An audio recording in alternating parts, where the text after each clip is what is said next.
how about a cheers to any peer consenting consensual sex? Fuck yeah. Cheers. You suck. We wanna talk about sex, but we're not allowed. Well, you may not love me, but you better. Welcome back to Getting Sloppy with Safe Slut. I'm Tricia, but you can call me Trash. I love it. This is Carolyn, one of my great friends.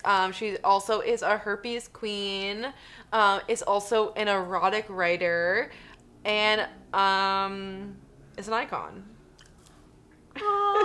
Okay, so I'd love to jump into some Q&A with you. I know you're polyamorous. So Yes. I feel like a lot of people stigmatize it or don't really know what it is. So I would love to just like start with the basics. Like, what is polyamory? Yes. Is it a umbrella term for ethical non-monogamy? No, ethical non-monogamy would be the term. The main term. Yes, exactly. And Okay. polyamory falls under that umbrella Okay. for me. So, yes, polyamory, let's break it down.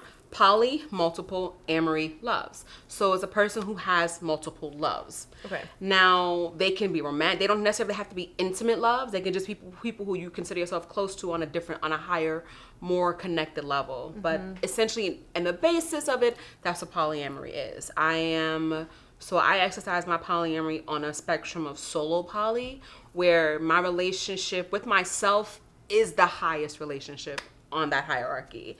And I have partners who come into my life who bring joy, love. I give them love, and I give them joy back. But no one is higher than the other. Okay. You know, for me, I gave my primary partner, I did give him a primary title because it just felt wrong to put him, he's just my partner. So it felt like he mattered more to me, a little bit more than me. But he does not have control over my relationships with other people. So therefore he is still technically the same level because I operate at the highest. They all exist in addition to me. So I've been on a few dates with people who are solo poly, and I'm not polyamorous, but I totally respect like the lifestyle, everything about it. I totally get it. I've just learned it's not for me after many tries. It's not for everybody. It's not for everyone, and that's why I think if you try it and like whatever.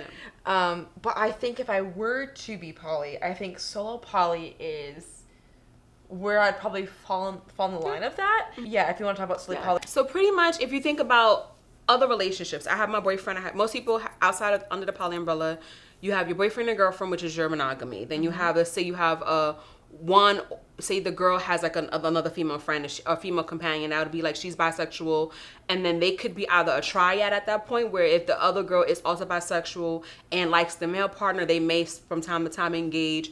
Or solo poly for me is where I have my individual relationship, he has individual relationship. I have a partner who I knew before my main partner. Keep up with me here. I have a partner who I knew before my main partner, whom we have had threesomes with me involved together, but he's allowed to date by himself. I'm allowed to date by myself. Okay. I don't date people to bring them into the lifestyle with me. If I like you, and I want to get to know you as a person, and I fall in love with you, I fall in love with you.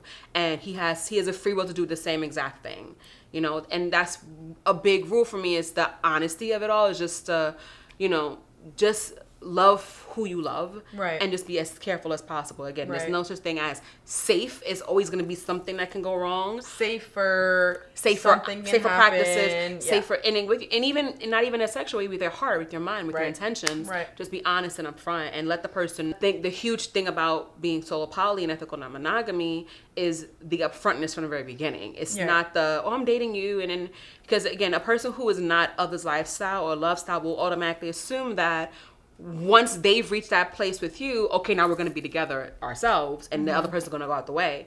That's traditional dating. Right. That is not ethical non-monogamy. Ethical non-monogamy is stating that I am seeing other people, I can fall in love with you, but I will continue to see other people as long as the connection is still there. Now, if the connection dies, then that's a different story. Right, which I think is super healthy for a lot of people when they think that, like, I just feel like there's such a difference between people who are poly and who are not. Like, personally, I know I'm not. I've tried it in various situations, and it's just not for me.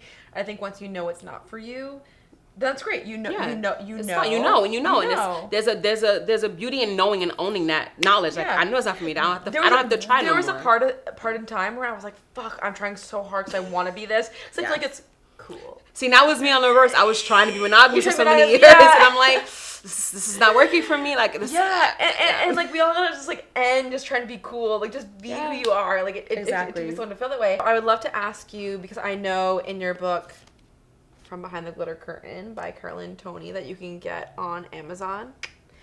I remember reading in one part that there was a series of like cheaters, which was an interesting topic for me, because I've been through a series of people that I've dated that have cheated on me, or I've dated them and I found out they were cheating. Yes. So I thought it was really interesting that happened to you, and then what led you from that to being poly? Yes. So keep in mind, I always knew that I always had an idea that polyamory existed. I grew up watching Real Sex on HBO, and I remember seeing very specific examples of polyamory. Now, fast forward through my life, you know, it's easier to conform than it is to go against the grain. So when you see your mom and your dad and your sister and your brother, everybody's monogamous. So I go with monogamy. I'm trying to find it. I want to do this, and I believe that I just have to find him. I have to love him, So online dating, oh, thank God online dating gave me the ability to write this book, because that's pretty much what led down the fucking slippery slope of Alice in the Wonderland and all the fuckery that came to be. So it was just countless dates after countless dates, and the liars and the cheaters and the, oh, I forgot to tell you I'm married, and the, you know, I read that in one of your stories about this man who was so beautiful that you were describing. Oh my God. So hot. And then you were about to go on this date and he kept ignoring you, and you were like, what the fuck? And he was like, I have to tell you I'm married. And you were like, what the fuck? Yes. And it's just like, and for me, you gave me this hope of a fantasy that would never become the truth. Like, if you just lead me on, there's leading me astray and just talking about one versus the other, but you're giving me the permission to fall. Right. If you're telling me that this is what it can be. Right. So after many years of that happening, and many years of, even when I was in relationships that lasted for a year and 2 years, like I ended all my relationships. I never got broken up with. I always was the dumpy, the dumper, because I always reached that point where I'm like, okay, I'm not happy no more. Now what do I do? It would be great.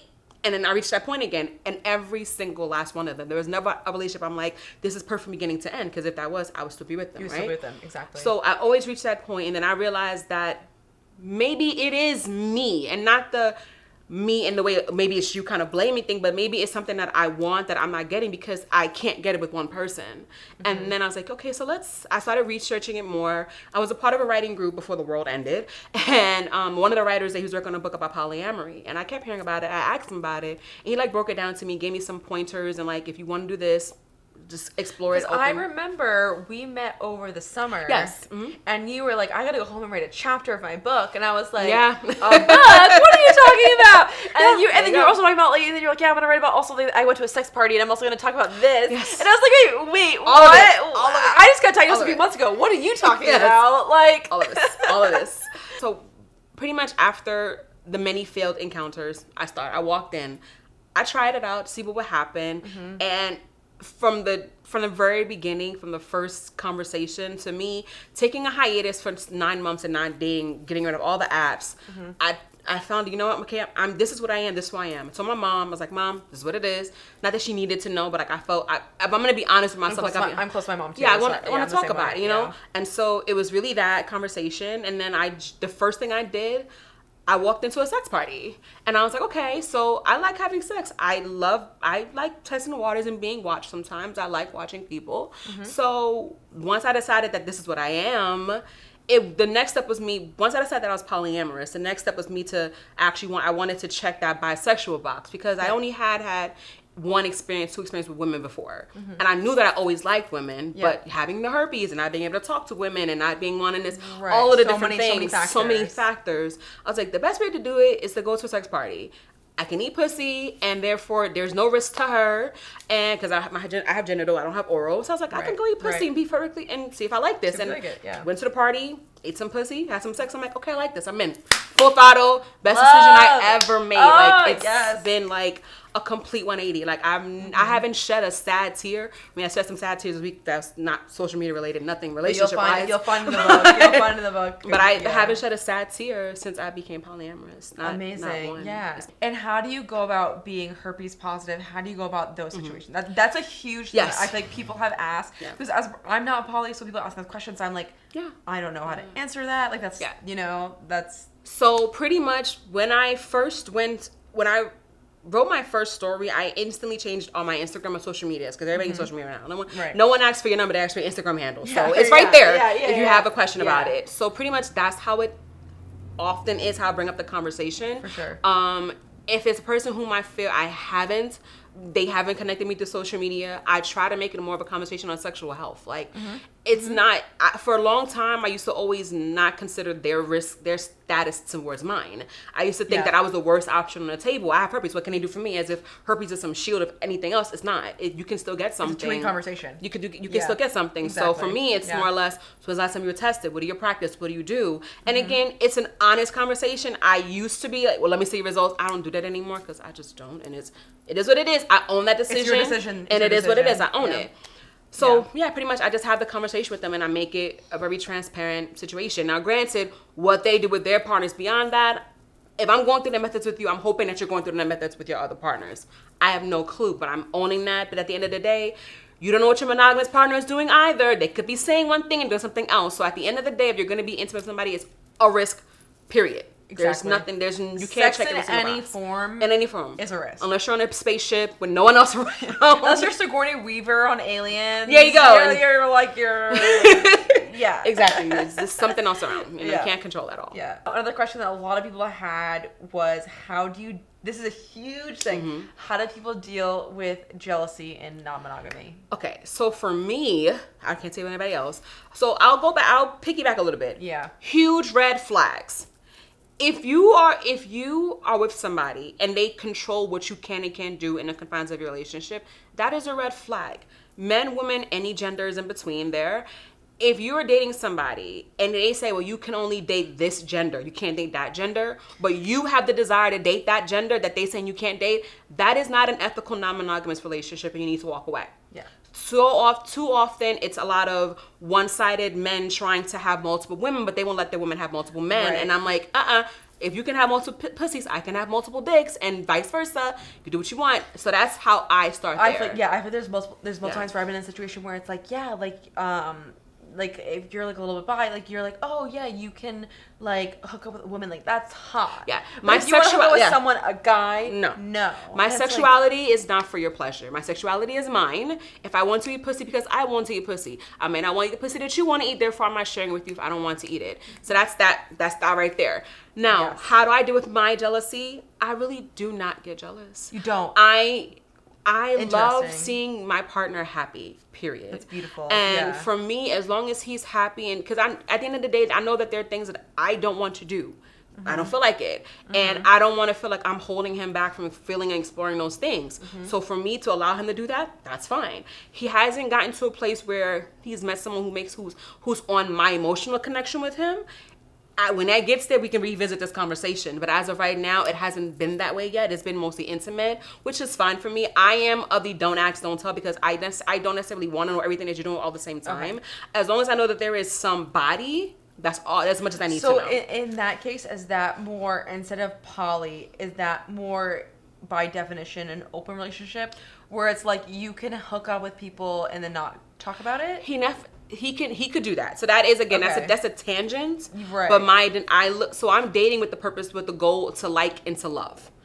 So again, I don't love everybody I meet. So I'm working towards. So you're not into casual sex. You're into dating for. I'm into casual sex as well. Okay. I go to swinger parties, so I'm into all of that. Yeah. But ideally, I don't want to. Essentially, I don't want a bunch of random partners whom I don't have any connection with intimately. Okay. So I still desire that. Does that always happen? No. The same thing as if you're dating, you may want a relationship that's monogamous, but it may not turn into that. Right. So the working towards it doesn't negate the fact that you never got there. You still wanted it. Okay. So for me, I want the polyamorous relationship. I want that unique connection.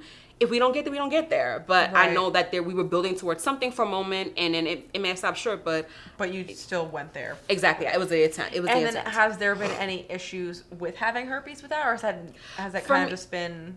Luckily, it hasn't. Beautiful. It's been like I don't honestly. Every time I think about it, I don't know why why I was so stressed for so long, because even with the partners that I spoke to after the fact, again, I've been on both sides of the disclose before and disclose after coin.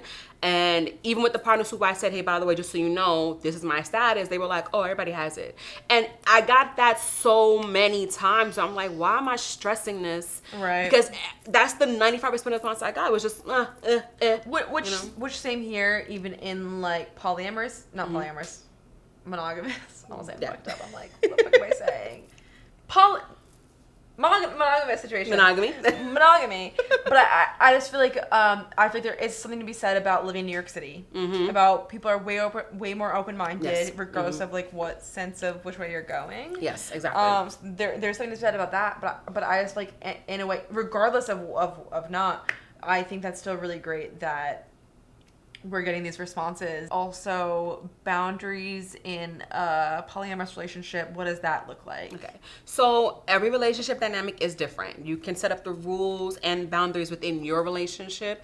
And again, for me, as long as both are agreeing to it, both are consenting, and in like anything, you have to every once in a while revisit and have the conversation, make sure everything is working for both parties. Our only boundary, because for a moment in time, we were not using condoms, and I was his only partner when I had multiple partners. The only boundary we did have was to use condoms with other people. That was the only boundary we had. Totally Beyond fair. beyond that, we had nothing else. I'm back to using condoms right now because my pH is just, it's working for me. It's not fucking up. What kind of condoms do you use? Okay, so I just started I switched to skin, and that seems those are to latex be free. Yes, and that seems to be doing its job. So I'm praying that it keeps up because so far I have no issues, and even time it's this fucking haywire shit. But luckily for a while, I want to say since the New Year, it's been like great. I'm like, ooh. So that's the reason you think that's been like fucked up is just like condom wise. Here's the thing, it was fucked up with condoms, fucked up without condoms, fucked up with it was all fucked up. Yeah. You know, for a very long time. And it's just I'm the kind of person who evaluates and I'm researching different types of lube, organic lube, You're like, I'm never gonna not know what's going on. Yes. And then Vonna, I was like, no, fuck it. I'm just gonna go back to I'm gonna use skin. They come in extra large sizes. So if you need that, you got it. You know, there you go. So I know almost a year ago, we met up at a herpes meetup in Brooklyn. Bed-Stuy. And I remember you talked about going to sex parties, and I think everyone, including myself, was like, oh my God, you're herpes positive, and you went to a sex party. Like, please tell us more. All right. So, like I said, the first reason I went in there was to eat pussy. I'm definitely bisexual. So that was the first box I needed to check. I went there. I had a herpes positive necklace and a herpes positive bracelet on. So beautiful. I don't have it anymore. I want one. I'm not doing that anymore. The effort it took me to make that shit was not fun. I'm having a floor banging. Like I was like, what are you doing? But whatever. But there's a herpes. It says herpes warrior on it. I should have worn it today. It was cute. I got it online, Etsy or Amazon, one of the two. We love Etsy, so I went to the sex party, and the thing is that none of these the parties that are open for people to find, because the polyamorous community and then swinger community is closeted. However, there are sections that will allow people to join if you're new or exploring it. That'll be like parties in New York City and parties promoted through Instagram, like swinger parties, whatever have you. So none of them disclaim people with STDs are not allowed. Okay. Because it's something you can't always control. Right. 3 to 6 months is the time that your body will take to show up something on any test. Therefore, they're not making you show a test. Yeah, and they're not asking this information. Certain parties will, but those are the upper echelon parties, and I'm not their cup of tea anyways, and they're not mine. So I would never go to that shit. I'm not going to those parties. So for the most part, I went in. It was a great environment. I spoke to the guy who I ended up dating. I ended up having sex with. They call it playing when you have sex at parties. I spoke to the guy I ended up playing with. He knew my status, and we had a nice little MFM threesome. It was great. I loved it. MFM, male, female, male. So I was the interconnection. I was giving head and getting business from the back, and that was my position. That sounds so much fun. Like, it was amazing. Do you wear like more like kinky type of shit when you go? Or I is did. It like... So the first party I had this whole like lime green, like, and it looked perfect on my skin. Lime green getup. It was like a lime green bra, panties. I had like fishnet tights on. Yeah. And I had this corset that sucked everything in to the size of a pea, and then the titties were up here, the ass was here. Oh my God, yeah. It was fantastic. Yeah. I loved it. And I made my dress. It was like zipped up in the front and the back, so I could always like zip a little bit down or zip a little bit up if I wanted to get a little action in. Right. But that was like the first party that I went to. The second part I went to was trash. Nothing happened. However, I did have great conversations. So I say if a person is not like necessarily they're still they're questioning it. A lot of my friends, I'm the only one of my friends that lives this lifestyle. None of my friends, they hear me talk about it, but they're not about to start going to sex parties. But I tell them, if you at least want to see something, if you want to see this is something you would want to enjoy, go to a club. Because if you go to a club, they have sections where there is action, but it always is a place where you can like talk and have a drink. It's BYOB because they can't serve alcohol. They can't sell alcohol, so you bring your own bottles. But you can talk to people, you can get to know people, and then if you decide like, oh, I like how I feel with you, you can go into play, or you can save their number and then talk to them later after the fact. So it's like, that is the best way to enter into the sex positive space.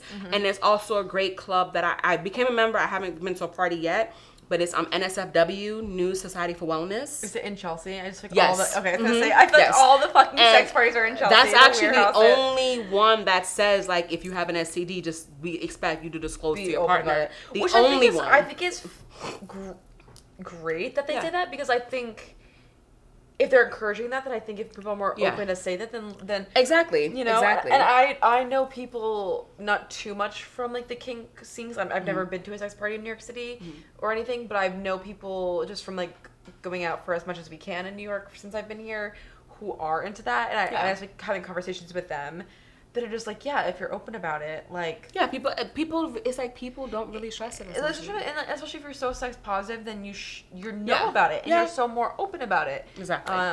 So I think that's great, and I just gotta say, like, I just feel like the people that I've met that are poly, or people that I've dated that are poly, are some of the most like kindest, most like understanding, empathetic people. You guys are the best. Like, you guys are so amazing. I mean, I think it's just because we know that outside of our circle and our bubbles, the world stigmatizes us. Right. You know, they look at us as just wanting sex only, and I'm like, that's not it. It's not. And again, and the reality is, and it's just may ruffle some feathers, polyamory was in the Bible. Okay, so the idea that people think that this is not something, it is very much something. Right. And if I could love my mom, I could love my family, I could love my brother, I could love my aunts, and I can love multiple people. Okay, guys, we are going to do a sex theme game of categories. We're going to go back and forth about sex positions. Honestly, I'm going to fucking lose. Say loser has to take a shot. But loser has to take a shot. It's like definitely going to be me. All right, Caroline, you start. Cowgirl. Missionary. Doggy style. Reverse cowgirl. Fuck. Damn, that was quick. All right. That didn't take long at all. Cause I know like sex themes. I know how to do it. I don't know how to say it. Yeah, like, whoo. Hello, tequila. Woo. All right, I'm ready for this one. Okay. We're gonna do types of sex toys. Ooh, yeah. Kegel balls. Vibrating necklace. Anal beads. Womanizer. Clit stimulator. Ooh, the Lila Sona clitoral sucker. Butt plugs. G-spot stimulator. Vibrating butt plugs. Yoni crystal inserter thing. Okay. Vibrating cock rings. Bullet vibrator. Damn you! I hate you! It's not fish. Fine. All right. You got the next one. Wait, that's it. There's 2 shots. I'm Yeah, done. 2 shots. I'll take it with you. I'll take it with you. This is fine. Cheers to sex toys. Woo! I'm not calling that cab. You're going to take advantage of me when I get in the car. All right, now we're going to do kinks and fetishes. Okay. Foot fetishes. Heel fetishes. Daddy fetishes. Ooh. Rope play fetishes. Wax play. Electroshock therapy fetish. Ooh. Okay. Fuck. I'm fucked up. Okay, great. I got one.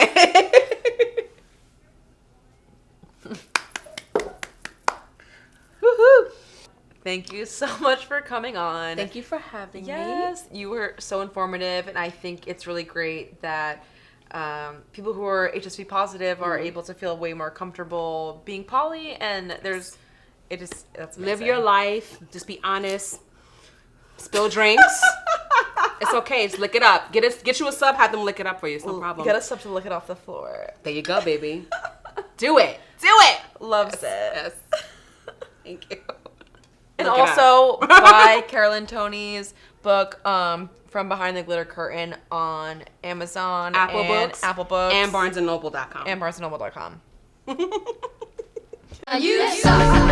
We wanna talk about sex, but we're not allowed.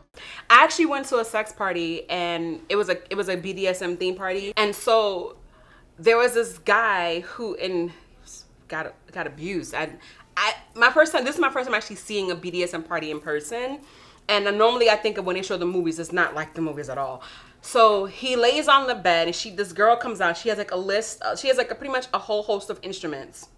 She has like a bat that's closest to his body. Then it's like a flogger. Then it's like a whip. Then it's like a crock. Then it's like something else. But she uses the paddle first, and she uses the flogger. Then she uses the crock, and then she gets to the bat. And we're all looking like, what the fuck is she gonna do with this bat? And he's bent over on all fours. And she's freaking Lou Gehrig ready to hit that ball. Pow! Slaps his I ass love with that you it. just made a Lou Gehrig reference. Right? That's one that came to my mind. I was like, Babe Ruth, whatever. I love. But I was right, correct sport, right? Right Yeah, sport. perfect sport. Great, Perfect there you sport. go. Yeah. I'm not a sports person, so I could have said football. That's perfect. But she hits it up, and he goes, like this, like his face is all like thing. She does it again, pow, pow, again. And then she takes the bat, and mind you, he's on all fours. So he's like this. And she takes the bat and bounces it on the bottom, and it hits his balls a bunch of times like this. When she's finally done, he pulls down his pants. His ass is riddled with like red and blue marks, and we're all like, and she's like, "Oh, but this is from yesterday." We're like, "Yesterday?" I'm like, "Yesterday." So that's just, I was like, okay, this is all right. I don't like pain like that, so that is But like, you're like, all right, I can look at this all day long.